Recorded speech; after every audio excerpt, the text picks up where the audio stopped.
जो जीजा बनने आया था,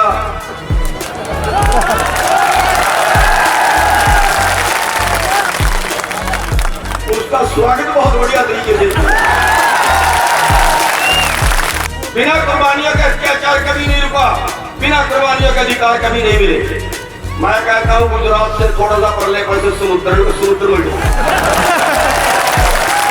आज वादा कर लो कि बीजेपी के उम्मीदवार को एक भी वोट नहीं देगा। आपने से कोई अगर लाठीचार्ज का हुक्म हमने दे दिया ना तो तेरे बीजेपी वाले घर से बाहर नहीं निकलेंगे। ये सरकार में वाद वाले भाइयों को अकेला समझने की गलती मत करें। अगर विवाद की तरफ उंगली किसी ने उठाई तो सबसे पहले सिर देने के लिए हम यहाँ पे आए। हमारा भाईचारा, हमारा भाईचारा, कि हम भाई भाई है, ना हिंदू की मुसलमान से लड़ाई है, ना मुसलमान की हिंदू से लड़ाई है। देखिए, मैं एक अनुरोध आपसे करूंगा कि आप सभी लोग अत्याचार के विरुद्ध, जुल्म के विरुद्ध लड़ने आए,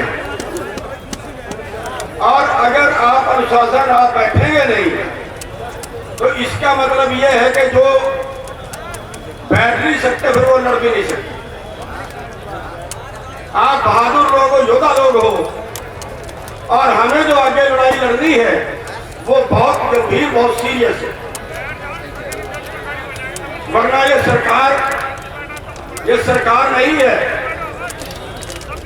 ये दंगा करवाने वाला एक गिरोह है। और वो दंगा कराने वाला गिरोह जिसने आजादी के बाद 60 साल तक अपने दफ्तर के ऊपर तिरंगा नहीं फहराया, आरएसएस ने 60 साल तक अपने दफ्तर के ऊपर तिरंगा नहीं लगाया। आज वो तिरंगा यात्रा निकालते हैं, आज वो देशभक्त बनते हैं, और उनको वो देशभक्त नहीं मानते जिन्होंने देश को आजाद कराने के लिए पूरे परिवार वार की कुर्बानियां दी थी। आजादी की लड़ाई में आरएसएस का कोई योगदान नहीं रहा, करके बीजेपी के अंग्रेजों के साथ मिले हुए रहे। अब जो देश के असली मुद्दे हैं उनसे ध्यान भटकाने के लिए ये आपको धर्म की लड़ाई में, जातीय लड़ाई में बांट रहे हैं। साथियों, आज 33 किसान प्रतिदिन आत्महत्या कर रहे हैं। कर्जे से दब के 33 किसान रोजाना मर जाते हैं, और जितना पूरे देश के किसानों पे कर्जा है उससे 2 गुना कर्जा चंद लोगों का, 0.1% लोगों का, उससे 2 गुना कर्जा माफ कर चुके हैं। क्या देश का खजाना किसानों के लिए नहीं है? जो किसान मर रहे हैं उनका कर्जा माफ नहीं हो सकता? बताइए, हमें कर्जा माफी के लिए लड़ना चाहिए कि नहीं? लड़ना चाहिए ना। देश का खजाना तो बीजेपी के बाप का थोड़ा ही है, कंपनियों का थोड़ा ही है। देश का खजाना इन किसानों का है, भारत के सब लोगों का है। भारत की संपत्ति चंद लोगों के पास बेच दी, उसका ध्यान भटकाना चाहते हैं आपसे। आज 38 बेरोजगार रोजाना आत्महत्या करते हैं, उसका ध्यान भटकाना चाहती है बीजेपी। आज 23 करोड़ लोग देश में रात को भूखे सोते हैं, उससे ध्यान भटकाना चाहती है बीजेपी। आज 9 आदमियों के पास 50 करोड़ लोगों के बराबर संपत्ति है, और अभी उन्हीं को और देश लुटाया जा रहा है, उससे ध्यान भटकाना चाहती है बीजेपी। लेकिन साथियों, आज हमें जरूरत है अपना भाईचारा कायम रखने की। हम आज के मंच से सरकार को चेतावनी दे देना चाहते हैं कि हम भाई भाई हैं, ना हिंदू की मुसलमान से लड़ाई है, ना मुसलमान की हिंदू से लड़ाई है। और अगर किसी ने जुर्रत की तो सबसे पहले जो मंच में नेता बैठे हैं ना, ये मेवात में सबसे पहले सिर देने के लिए आएंगे। हम अपने भाईचारे को बिल्कुल नहीं तोड़ने देंगे। और सारे मुसलमान भाई, एक और बता देता हूं आपको बधाई भी देता हूं कि आपने जो जीजा बनने आया था,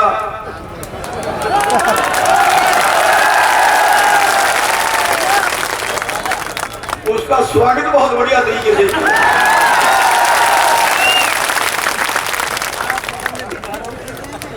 और फिर वो रोता रोता घर गया। देखी नहीं आपने? अरे भाई कोई बात नहीं, जब जीजा बनने आया था थोड़ी बहुत मजाक तो हो ही जाता है, रोने की तो बात नहीं इसमें। साथियों, ये फिर दंगा कराने की कोशिश करेंगे और कोई मुद्दा इनके पास नहीं है।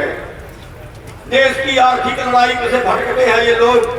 यहाँ पे कितने दिन से हमारे लोग आंदोलन चला रहे हैं नहर का, 13 जिलों में पानी जाना है उस नहर का, लेकिन कोई सरकार सुनने वाली नहीं।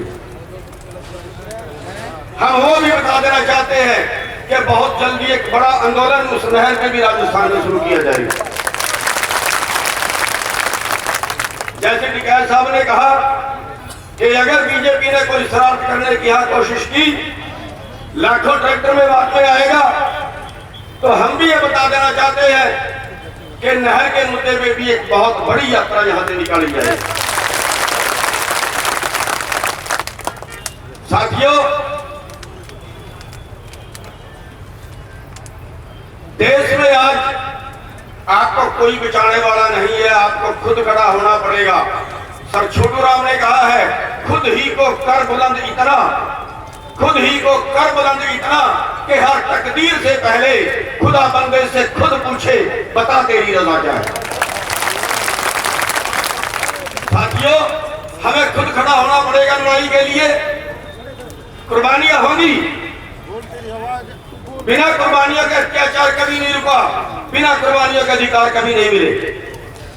750 किसानों ने कुर्बानियां दी, 750 किसानों ने शहीदियां दी, लेकिन मोदी का नाक तो रड़वाया ना। आगे जरूरत है हमें इकट्ठे होने की। हमने प्रोग्राम बनाया है कि 10 तारीख को सभी जिलों में किसानों की मांगों को लेके कर्जे पे एमएसपी जिसका वादा किया था 4 लाख करोड़ हर साल एमएसपी से कम मिलता है देश के किसानों को।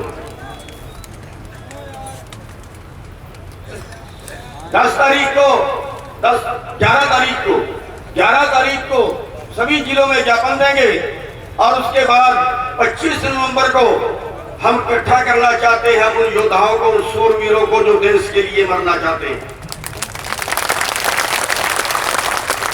जो देश के लिए लड़ना चाहते हैं, जो देश के लिए कुर्बानी देना चाहते हैं।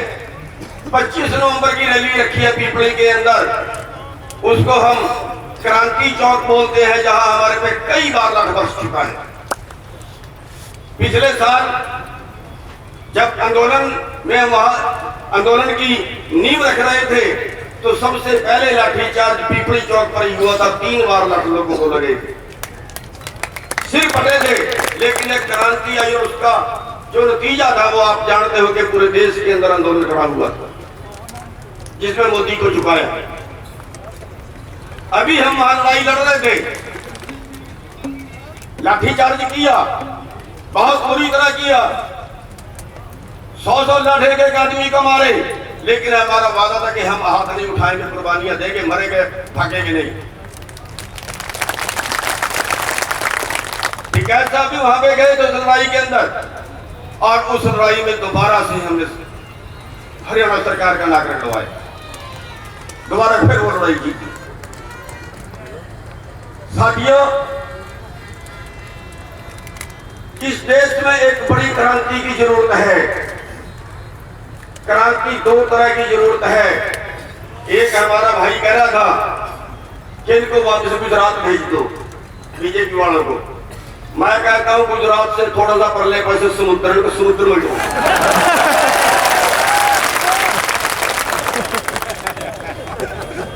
एक लड़ाई की जरूरत है हमें चुनाव की।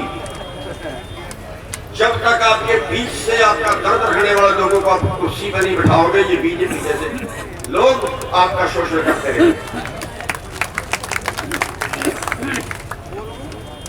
आज वादा कर लो, आज वादा कर लो कि बीजेपी के उम्मीदवार को एक भी वोट नहीं देगा आपमें से कोई।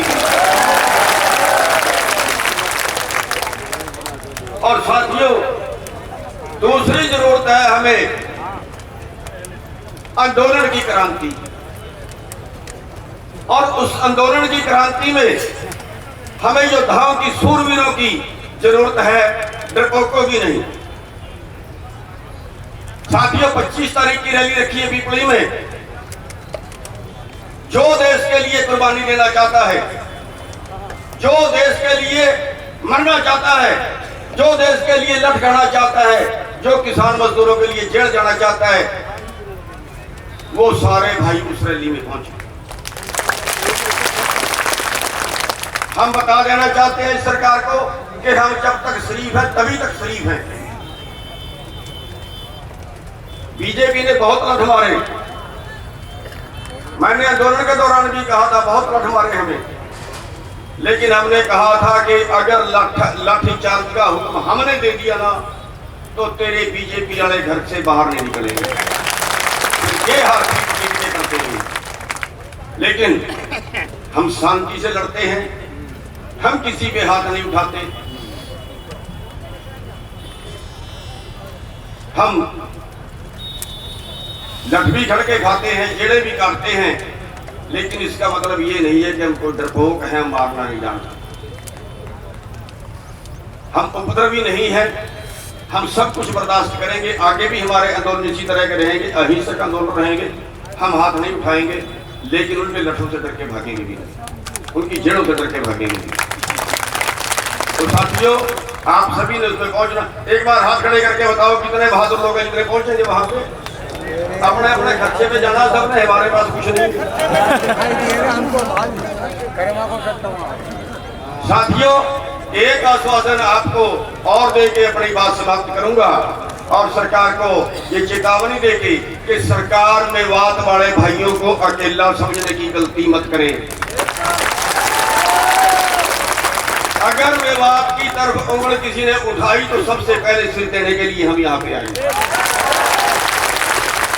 और मेवात वाले भाइयों से एक और वादा चाहता हूं कि अगर सरकार हमें लठ मारती है, अगर सरकार देश के किसी कोने में अन्याय करती है, किसानों के साथ, मजदूरों के साथ देश के किसी कोने में अन्याय करती है, तो आप कब ये धर्म बढ़ता है कि आप भी उसके विरुद्ध आंदोलन विवाद। एक मैं और बेनती करूंगा, ये बीजेपी वाले हैं, कुछ भी नके करा सकते हैं। जिस गांव के अंदर थोड़े मुसलमान हैं, ज्यादा दूसरे भाई हैं, तो उनका धर्म बढ़ता है अपने मुसलमान भाइयों की रक्षा करना, उनसे पहले मरने। जहां मुसलमान भाई ज्यादा है, हिंदू थोड़े हैं, वहां मुसलमान भाइयों का धर्म बढ़ता है, उनकी रक्षा करना। हम एक दूसरे के जब अभी दंगे हुए, बहुत सी रिपोर्टें हमारे पास आई हैं कि मुसलमान भाइयों ने अपने घर में पला दे के बहुत से लोगों को बचाया। हम अलग नहीं है। बाढ़ आई फतियाबाद के अंदर, मुसलमान भाइयों ने जाके फतियाबाद के अंदर लंगर लगाया। मुसलमान भाइयों ने कुंडली बॉर्डर पे लंगर लगाया। हमारा भाईचारा है, हमें ये भाईचारा बना के रखना। बस मैं 2 नारे लगा के अपनी बात को समाप्त करूंगा।